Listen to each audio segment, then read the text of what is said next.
আসসালামু আলাইকুম। আজকে করব কলই শাক ভাজি। কলই শাকটাকে বেছে ভালোভাবে ধুয়ে পরিষ্কার করে নিয়েছি। এখন মিহি করে কুচি করে নিব। কলই শাক মিহি করে কুচালে খুব ভালো হয়। শাকটা কুচি করা হয়ে গেছে, এবার ভেজে নিব।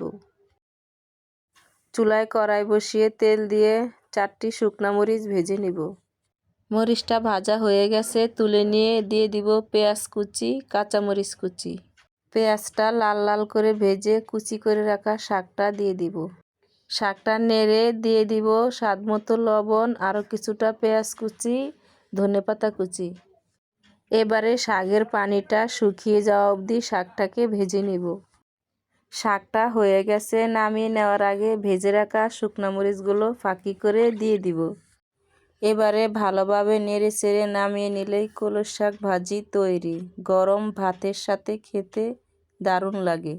কলই শাক ভাজি আপনাদের কার কার পছন্দ কমেন্টে জানাবেন। আজকের মতো এই পর্যন্তই। আল্লাহ হাফেজ।